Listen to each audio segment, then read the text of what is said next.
MatchBox. I think a month ago, I decided I want to try Guild Wars. This decision was made because I wanted good MMORPG. Since I enjoyed Lineage 2, but the problem is that retail version sucks. All other versions sucks except few private servers. But I have my gripes with private servers and a few new MMORPGs like Lost Ark or let's say Final Fantasy I cannot play because my PC sucks. So I decided to try out Guild Wars 2. Before that, I'm gonna watch few videos. One of these will be something like, well, it will be a few videos that I found on YouTube. One of these, probably something like, is it worth to play in 2022? So let's see. I don't know whose this video is. Okay. Guild Wars 2, a free-to-play MMORPG set in the fantasy world of Tyria, released to universal. If I understand correctly, it's not really free to play because you have to pay for right now 3 expansions, if I'm not mistaken. But people can correct me. Claim back in 2012, and since has marched on with success, with 3 major expansions for the game, the most recent being this very year with As I was saying, 3 expansions. End of Dragons. With the game's 10-year anniversary just around the corner, today we take a deep dive to see what the game has to offer. I think this video is older because that some of the events already ended or went, so keep that in mind. For nearly a decade after release, exploring its world and getting to know some of its inhabitants on this epic journey, with some already so excited they forgot for a moment that they even have legs. My name's Mitch Mannix, and this is my journey looking into Guild Wars 2 and why it quite frankly is ridiculous. Now, let's see. The journey begins at the character creator, where Guild Wars 2 sports a fairly middling amount of customization options when compared to its competitors. One thing that is clear right off the bat is how interesting. Not very big thing to me. I want to create my character, but I want to have that possibility. But I understand that I will spend a lot of times watching at my character's ass. So that is an incentive to create female. But I don't do that because I am one of these players that are trying to imagine that I am in this world and I'm not watching at somebody's ass. Interesting its playable races are. The powerful looking Char bringing up PTSD from a certain ocean-based survival game. The Sylvari for anyone looking to cosplay as anime Bellsprout. And of course, that really looks like a Groot. the far less exotic human that is so inclined you can customize to take on the world's evil as a giant armored baby. But none of these races will cut it. As for this grand adventure, we Cat with the horns and a lot of ears on its cheeks. will need a true legend. And with that, I proudly introduce the hero of this story, Disco Gizmo, the most revered of the Azura race, a necromancer armed with the deadly combination of disco and pure evil. With our selections confirmed, Guild Wars 2 sets up the starter zone and our journey with a cutscene showcasing not only its unique art style, but also early glimpses into the character within its narrative. What the fuck? Outside the city have broken, I'll fix, and make my name doing so. Taking our first steps into the world, we are thrust into the character story, and tasked with controlling some defective technology that the Azura race pride themselves on crafting, immediately enhanced by the game's spoken dialogue, even for our pal Gizmo. Zoj rarely wrong. Don't tell her I said rarely, by the way. Okay, his voice sounds very well put together. I was expecting something more like... Yep, that's it. It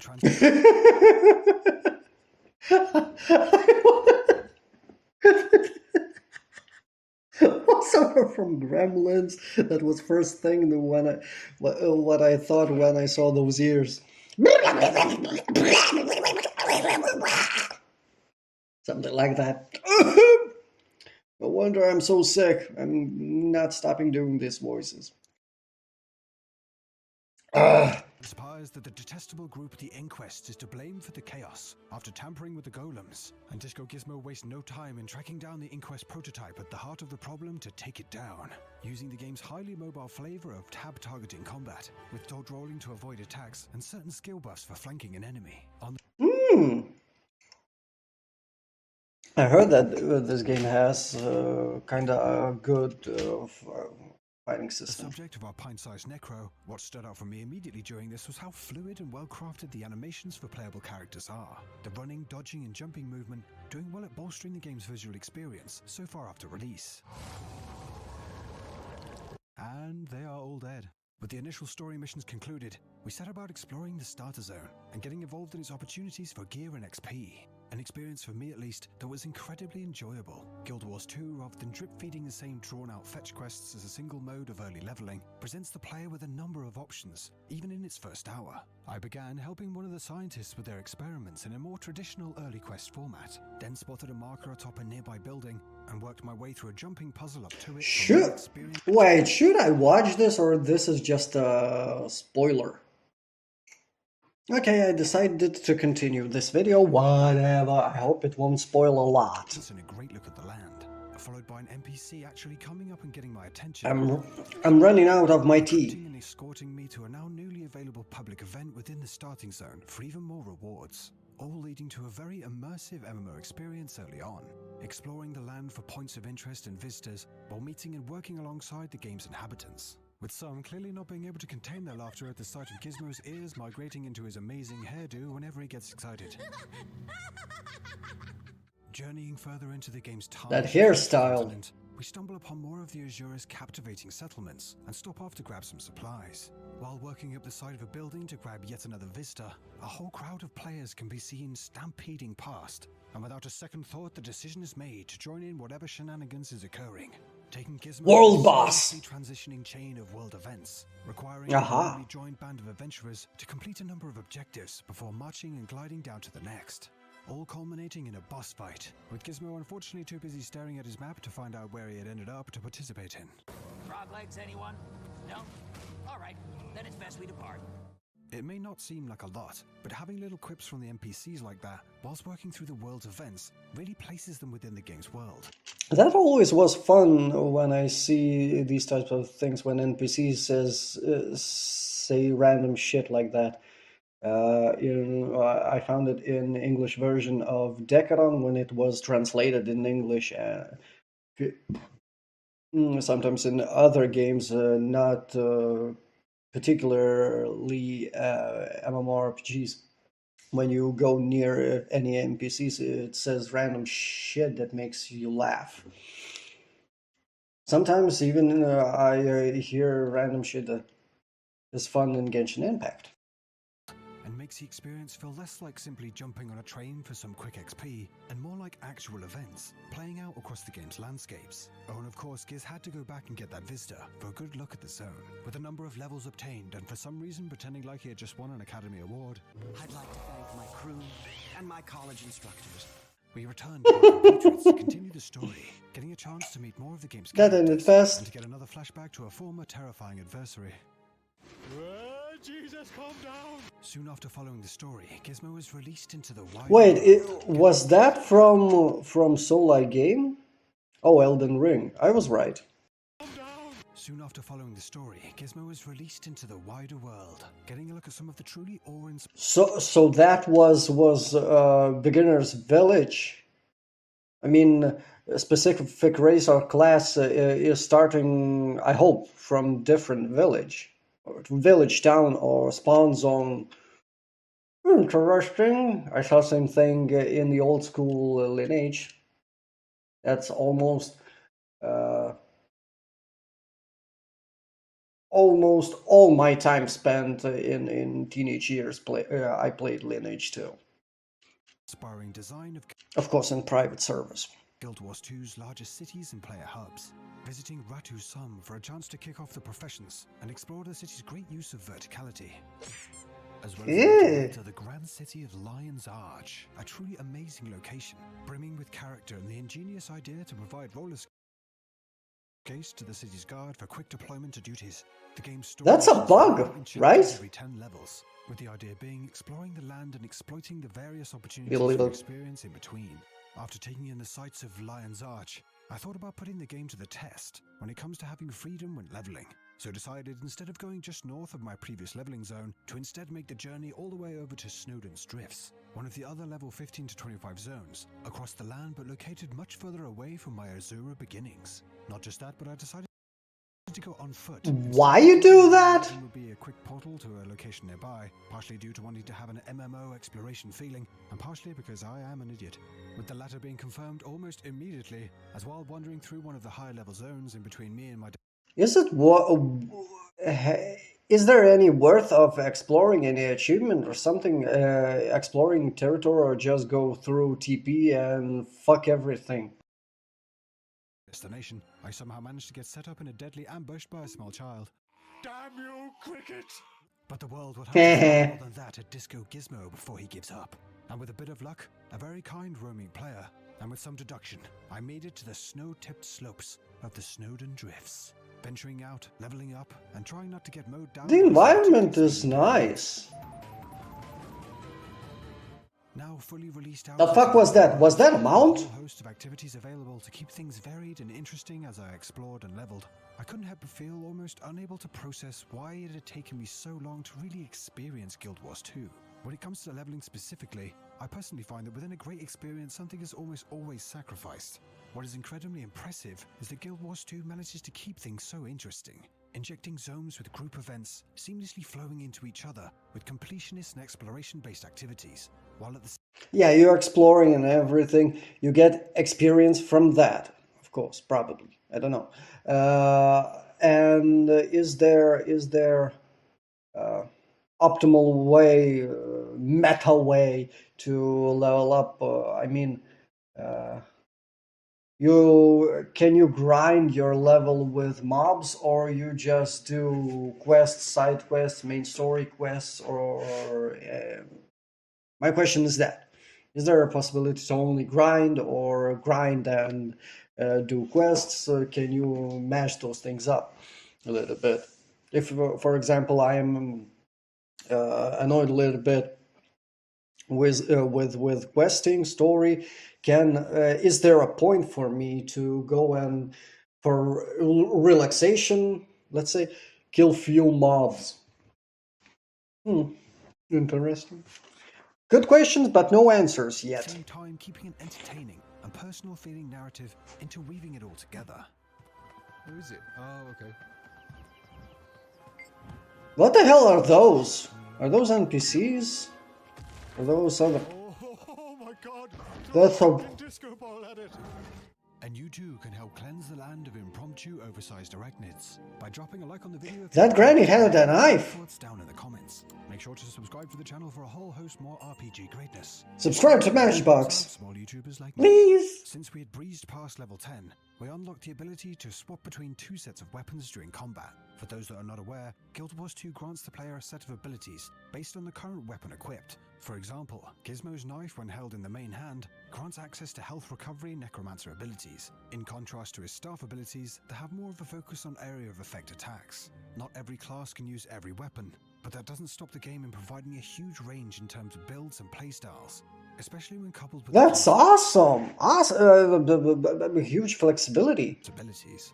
Bar swapping will be familiar to anyone who has played the Elder Scrolls Online. Guild Wars did it first. Indeed, and adds yet another layer to its deep and satisfying combat mechanics. With the plan in place to make a voyage to a wayward zone once we'd outleveled the current, we set about working our way through the levels, with the mind to explore as much of... Can you switch in mid-fight making sure to make a trip with back weapons? each 10 levels to continue the personal storyline, leading to my first experience with the game's first-person camera feature. Why you do that on RPG? Oh, cool. You can go first person. Why you do that? Yes, look, I go back. You don't do that. Definitely you don't.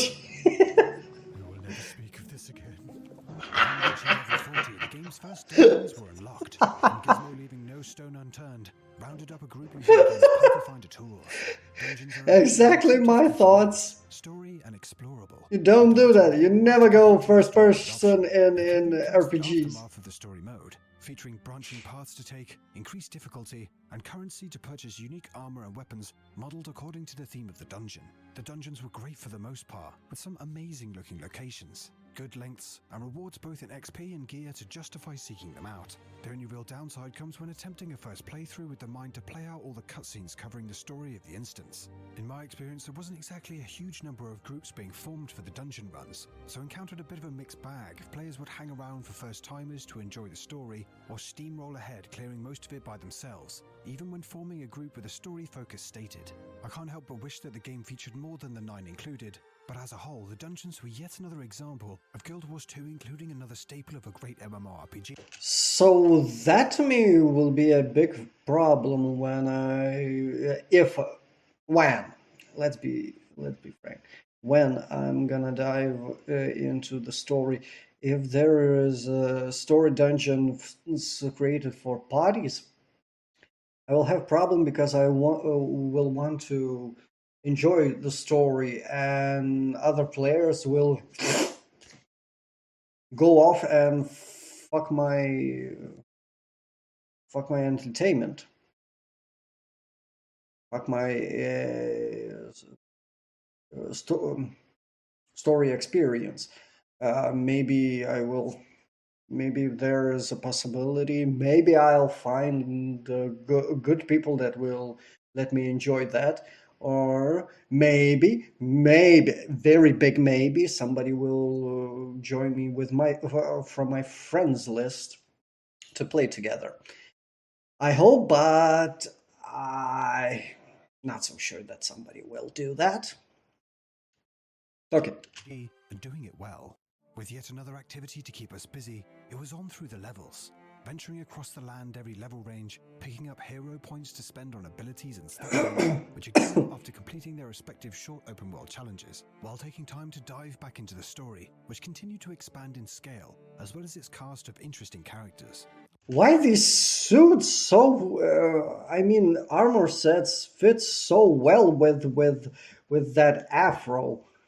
I mean, previously it was, if I remember correctly, it was green. Now it's purple. It looks like Eddie Murphy from one of his two stand-ups with that leather thingy, or it. Despite haircut, it reminds me a little bit of Prince with his extravagant costumes. Oh, and oh my god, that is disturbing. My journey taking me across Yes, definitely. fields to enchanted forests, dank swamps to mechanical cities, whilst constantly jumping in and out of clearing content solo and with others. I can't express how much of a breath of fresh air it was, leveling in this game. With so much variety in its gameplay, some truly outstanding environmental design complemented beautifully by the game's soundtrack and ambient sounds that allow the player to really sink into its experience and to get that feeling of escapism within the game's world that I personally find more and more in short supply. You, sir, are just too fabulous to die. After finally reaching the What? base stage of 80, it was time to grab some epic gear upgrades, expand into my class specialization, Reaper, as well of course kit Gizmo out with a heart-stopping new drip. Ready to dive into some of the game's more Joanne's sword? orientated offerings. Raiding was first up, after making a trip to the Aerodrome, a location within Lion's Arch specifically used for players looking for groups. That looks interesting. He's so small and sword is I got a chance to see what it has to offer, and to my delight found that the game really doesn't pull any punches with its raiding content, keeping things challenging to maximize that sense of achievement from the late game outings. Next up was a game mode that some state as being Guild Wars 2's finest accomplishment, that being its truly massive world versus world PvP game mode, blending both player versus player and player versus environment elements. I'm interested in that. Towers with siege equipment, battling over resource camps, and completing PvE type content to level up in the world rank, separate from the character rank, for a range of rewards. As far as endgame activities go, So there's several types of combat. I mean PvP combat, several modes. I hope I will be able to experience them because for example, Lineage 2, I was not able to enjoy that because too much lag. That game is badly optimized, especially in private servers. I can see this mode adding endless amounts of hours to those that get a kick out of this type of large-scale warfare, especially with such huge and diverse maps on offer. One thing I will recommend though for anyone looking to jump in would be to get a mount first, as for more times than not, poor Gizmo here was left in the dust as his allies marched into battle. Ow. Now I know what you may be thinking, So far but why in mounts? 2022 is Guild Wars 2 ridiculous? I'll tell you why. At nearly every turn during my time with the game, Guild Wars 2 Exactly why I came here. To find out why it's worth playing it. Is it worth? handed me an experience that felt worthwhile, incredibly entertaining, and rich with features and atmosphere. Now I'm always mindful to look out for elements where a game doesn't quite deliver to give the best report possible. And Guild Wars 2's ability to consistently provide such great experiences across the board is quite frankly ridiculous. And that's without mentioning the fact that the game doesn't have any enforced subscription model, and as far as I could see, isn't littered with pay-to-win microtransactions. If you want a place to lose yourself, Well, with that thing of pay to win, uh, when I look for something on the internet, for example, I watch Asmongold and other MMO streamers, players. There is so many people that have their different opinion on pay to win.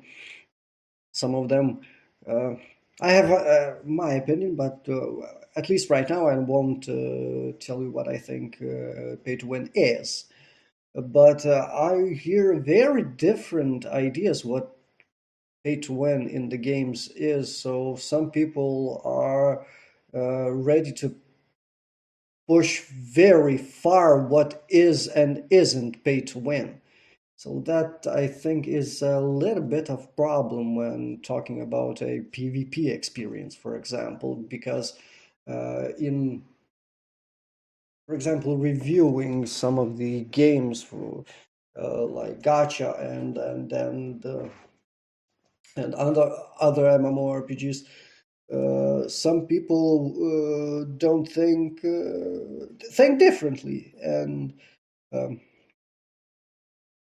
something like, for example, experience or experience boost or gold boost is not pay to win, for example.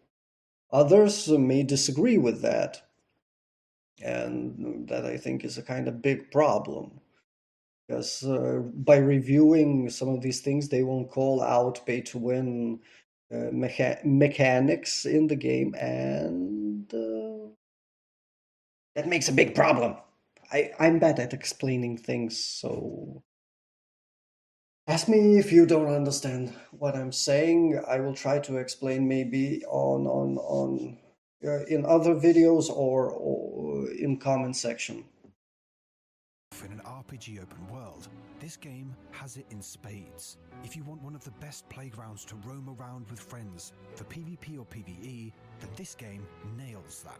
If you are a completionist with a thirst to check every cliff edge and find every hidden away location, this game will not only give you that in insane amounts, but also reward you massively for doing it, which is an important point.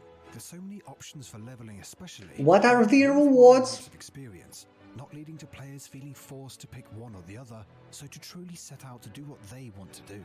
The sheer amount of elements that Guild Wars 2 does well is staggering. Bringing me back again, seeing that this game doesn't get more attention for this is ridiculous to me. The game even features both explorable underwater zones, as well as having its own combat system built around it, because of course it does, to again give the game a feeling that it's overflowing with areas to explore. In official site, I saw that there is a different type of weapon when you are underwater. And activities So I'm interested in trying to that get out. involved in. The game, of course, has its shortcomings, such as its dated visuals that I'm sure will turn away those that have justifiably become more accustomed to the more visually appealing contemporary offerings.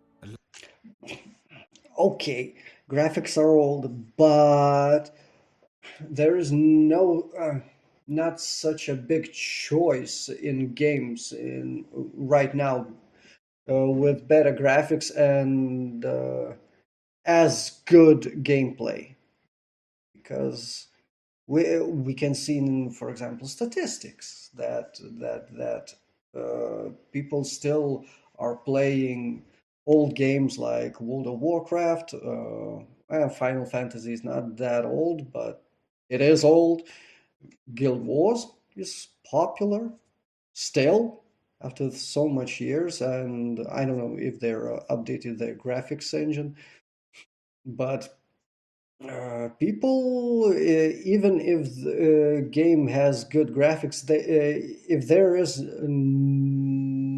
not good, if gameplay is bad, they won't stay, even if the graphics are good. If gameplay sucks, they will return to these types of games, old school, let's say.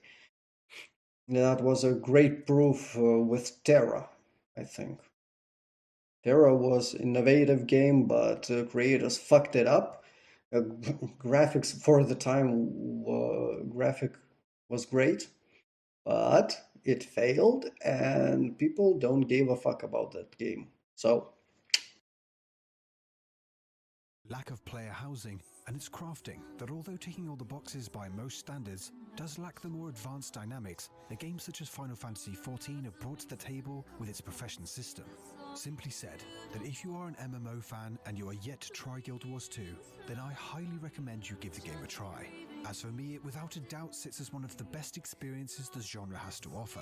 So much so that if enough of you beautiful people like the video, then we may have to continue Disco Gizmo's journey into a certain newly discovered dragon-toting expansion.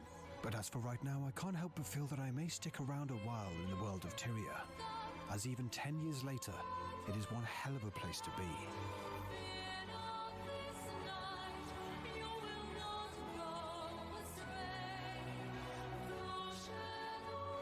I will meet these mobs. God damn, these look so good. Well, I understand that these graphics are old, but come on. I'm not such a graphics whore.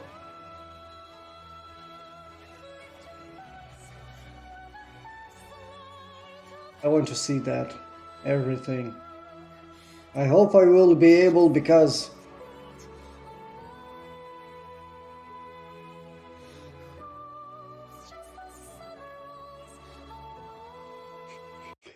so the video is already ending and yeah, okay, I decided I will play that and you will see and I hope I will be able to film that and put it into my channel, so be patient, wait, and I will put Guild Wars 2 content on my channel, so wish me luck. Maybe some of you 10 subscribers want to join me.